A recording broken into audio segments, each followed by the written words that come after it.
नमस्कार दोस्तों, इकाई नंबर 4 में आप सभी का हार्दिक स्वागत करता हूँ, अभिवादन करता हूँ। इकाई नंबर 4 का शीर्षक है एक प्रश्न चार उत्तर। सबसे पहले हम यह जो लेख दिया गया है उसके लेखक का परिचय जान लेते हैं। लेखक का नाम है श्री प्रकाश। उनका जन्म सन 1819 ईस्वी सन में हुआ था और उनका निधन 1971 में ईस्वी सन में हुआ था।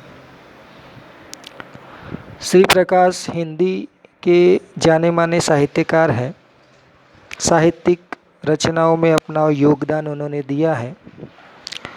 उनकी जो लेखनी है, उनका जो साहित्य है, उसमें राष्ट्रभक्ति, सांस्कृतिक उत्थान यानी कि भारतीय जो संस्कृति है उसका विकास, सामाजिक उत्थान यानी कि समाज का जो दौर चल रहा है उसमें भी समाज कैसे आगे बढ़ सकता है, उसके विचार, समसामयिक समस्याएं मतलब यह जो समाज में समस्याएं प्रवर्तमान हैं उस पर प्रकाश डाला है, यानी कि उन सभी बातों को उन्होंने उजागर किया है।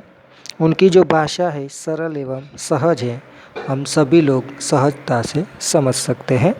उन्होंने निबंध लिखे हैं, लेख लिखे हैं, संस्मरण, जीवनी पर भी अपनी कलम चलाई है। तो निबंध, लेख, संस्मरण, जीवनी पर भी वे लिख चुके हैं। सबसे बड़ी विशेषता यह है, परीक्षा के लिए यह IMP पंक्ति है कि छोटी छोटी बातों पर गहरा चिंतन यानी कि मनन उनके साहित्य में देखने मिलता है। तो श्री प्रकाश जी ने छोटी छोटी बातों पर बड़ा चिंतन किया है।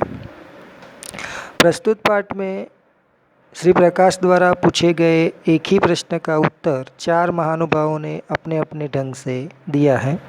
दोस्तों, यह जो लेख दिया गया है उस लेख की जानकारी मैंने आपको गुजराती भाषा में समझाई थी कि श्री प्रकाश एक प्रश्न पूछते हैं और उनके जो विदेशी मित्र हैं वो चार प्रकार के अलग अलग उत्तर देते हैं।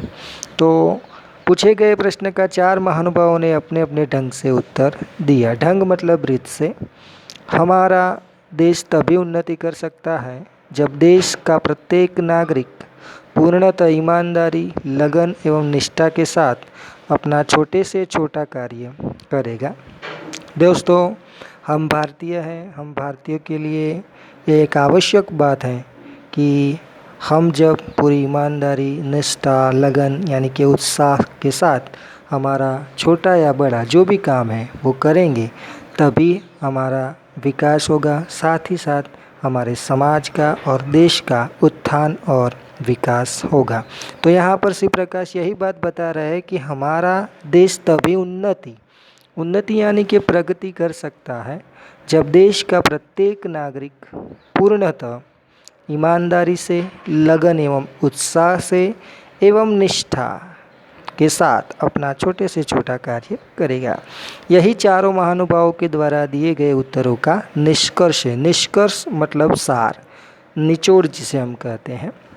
तो चारों महानुभावों के उत्तर से श्री प्रकाश जी यह कहना चाहते हैं कि हम जब छोटे से छोटा काम अपनी पूर्ण ईमानदारी और निष्ठा, लगन एवं उत्साह के साथ करेंगे तो अवश्य ही हमारा देश प्रगति और उन्नति कर सकेगा। आइए अब चलते हैं पाठ की ओर।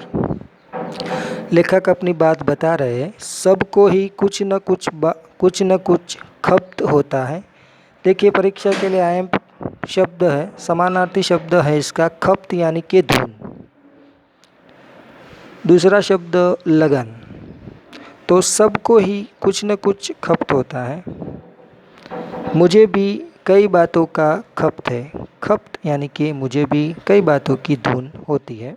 उनमें एक यह है कि जब किसी विदेशी से मेरी मित्रता हो जाती है, यानी किसी विदेशी मित्र से उनकी मित्रता होती है और उन्हें सहृदय मतलब हृदय के पास पाता हूँ। साथ ही साथ ये समझता हूँ कि हमारे देश में बहुत दिनों से रहने के कारण वे पर्याप्त मतलब काफ़ी अनुभव भी प्राप्त कर चुके हैं। तो जब किसी विदेशी मित्र के हृदय के पास उनकी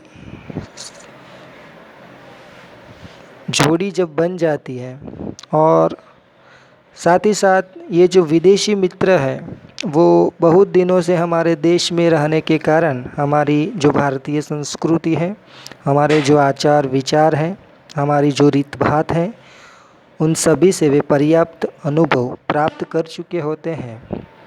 तो इन सभी का लाभ लेने के लिए किसी सुअवसर पर मैं पूछता हूँ, तो लेखक अच्छे अवसर पर, अवसर मौके पर, अच्छे समय पर पूछ लेते हैं कि आप कृपा कर यह बतलाए कि क्या कारण है कि हमारे देश में इतने विशेष पुरुषों के रहते हुए, इतने बड़े बड़े आंदोलनों के होते हुए भी देश कुछ उन्नति नहीं कर रहा है।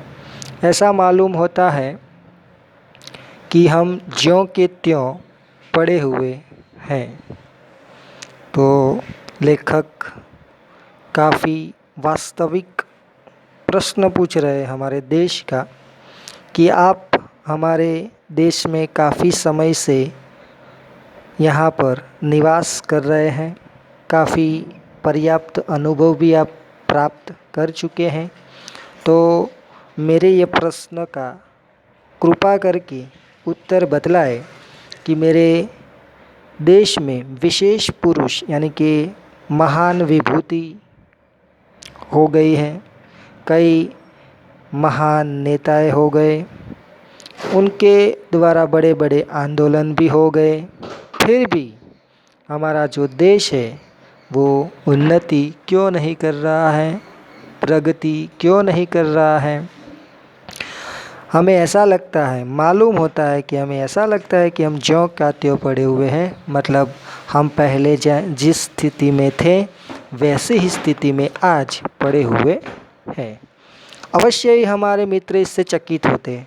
तो श्री प्रकाश बता रहे कि मैं यह जो प्रश्न अपने विदेशी मित्रों से पूछता हूँ तो वे चकित हो जाते हैं और उत्तर देते संकोच करते हैं, यानी कि संकोच करना यानी कि हिचक जाते हैं, रुक जाते हैं, और शिष्टता यानी कि आदर बताते हुए नाते क्षमा चाहते हैं।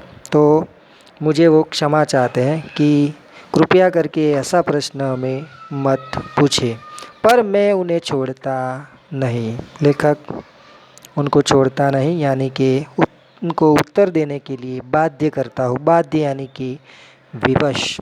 तो ऐसा प्रश्न पूछने पर विदेशी मित्र थोड़ा हिचक जाते हैं और शिष्टता बताते हुए, आदर बताते हुए क्षमा चाहते हैं कि कृपया करके हमें ऐसा प्रश्न मत पूछिए। लेकिन हमारे जो श्री प्रकाश है वो उन्हें उत्तर देने के लिए बाध्य यानी कि विवश कर देते हैं।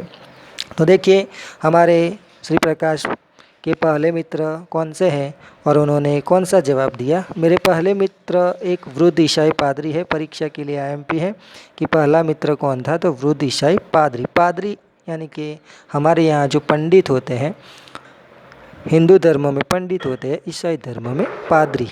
देखिए वे 36 वर्ष से भारत में ईसाई मत के प्रचार में तो उतना ही नहीं।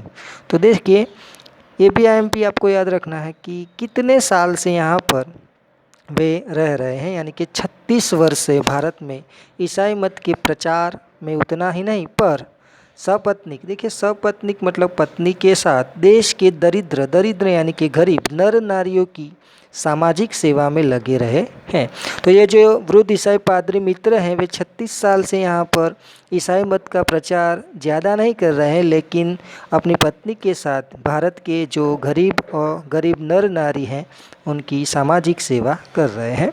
मेरे हृदय में उनके लिए बड़ा सत्कार और प्रेम है।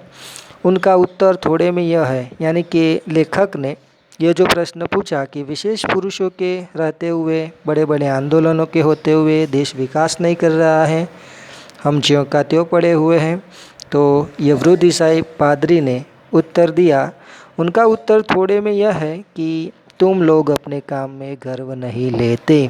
परीक्षा के लिए अति आईएमपी प्रश्न का उत्तर है कि पहला मित्र कौन था, उन्होंने कौन सा जवाब दिया, तो तुम लोग अपने काम में गर्व नहीं लेते। तो तुम्हारी प्रगति और उन्नति नहीं हो रही है, उसका कारण यह है कि जो आपका काम है वो काम में आप गर्व नहीं लेते, अभिमान नहीं रखते। विस्तार से उन्होंने बतलाया। देखिए, वृद्ध ईसाई पादरी ने विस्तार से बताया। यह जो बात छेड़ी उसके संदर्भ में उन्होंने विस्तार से बताना चाहा कि यहाँ पर जब किसी को कोई नौकरी चाहिए तो अतिशयोक्तिपूर्ण मतलब ज़्यादा से ज़्यादा शब्दों में वह दरखास्त देते हैं। दरखास्त मतलब अर्जी, आवेदन भी हम कह सकते हैं। तो जब हमें किसी नौकरी की ज़रूरत होती है तो हम अतिशयोक्तिपूर्ण शब्दों में मतलब ज़्यादा से ज़्यादा विनय और सम्मान के साथ पत्र में अर्जी, दरखास्त, आवेदन करते हैं। बहुत ही विनय और सम्मान के साथ वह आरंभ करता है। तो देखिए, हम जब पत्र लिखते हैं, कोई अर्जी लिखते हैं, आवेदन लिखते हैं, तो हम विनय और सम्मान से उसकी शुरुआत करते हैं। तो भारत के लोग यही करते हैं। अंत में प्रतिज्ञा करता है कि यदि स्थान मिल जाएगा, यानी कि जिस नौकरी के लिए उन्होंने भारत के लोग आवेदन करते हैं और अंत में प्रतिज्ञा करते हैं कि स्थान मिल जाएगा, यानी कि नौकरी मिल जाएगी, तो वह सदा अपने मालिक की शुभ कामना करेगा, मतलब उसके भलाई की सोचेगा। पर देखिए, उसका विरोधाभास क्या होता है कि जब नौकरी मिल जाती है तो स्थान मिलते ही वह अपने काम अर्थात अपनी जीविका यानी कि अपने जीने का जो साधन है, नौकरी के साधन को ही खराब समझने लगता है। देखिए, उसके बाद क्या करता है, अन्य साथियों से मिलकर काम खराब करने के लिए षड्यंत्र रचने लगता है। देखिए, अन्य साथियों से मिलकर काम खराब करने के लिए षड्यंत्र, दावपेच खेलता है और मालिक की नाकों में दम कर डालता है। देखिए, नाकों में दम कर डालना यानी कि जीना हराम कर देना, ये मुहावरा है, आपको याद रखना है। तो देखिए, यहाँ पर भारत में पर्याप्त अनुभव प्राप्त करने के बाद यह जो वृद्ध ईसाई पादरी उन्होंने जवाब दिया कि भारत के लोग जब दरखास्त देते हैं तो अतिशयोक्तिपूर्ण में वह अपना आवेदन देते हैं, बहुत विनय और सम्मान से वह आवेदन में शुरुआत करते हैं और अंत में यह भी प्रतिज्ञा करते हैं कि स्थान मिल जाएगा, अगर नौकरी मिल जाएगी तो सदा यानी कि हमेशा मालिक की शुभ कामना करेंगे, यानी कि जो मालिक है, सेठ है, उसका भला सोचेगा। देखिए, जब स्थान मिल जाता है, जब नौकरी मिल जाती है, तो जो आवेदन करने वाला आवेदक है वह अपने काम को अर्थात अपनी जीविका के साधन को यानी कि अपनी नौकरी को खराब समझने लगता है। साथ ही साथ अन्य साथियों से साथ मिलकर काम खराब करने के लिए षड्यंत्र रचने लगता है, दांव पेच खेलता है और मालिक की नाकों में दम कर डालता है, मालिक के लिए जीना हराम कर डालता है। और देशों में देखिए, उसके संदर्भ में विदेशों में क्या होता है कि और देशों में भी लोग नौकरी की दरखास्त देते हैं, वे साधारण शब्दों में प्रार्थना पत्र लिखते हैं। देखिए, प्रार्थना पत्र मतलब आराधना पत्र लिखते हैं, दरखास्त करते हैं, अर्जी करते हैं, कैसे? साधारण शब्दों में। और जब स्थान मिल जाता है, देखिए, जब नौकरी मिल जाती है तो इस तरह काम करते हैं जैसे संसार की गति यानी कि संसार का जो चक्र है उन्हीं पर निर्भर है। निर्भर मतलब आधारित करती है।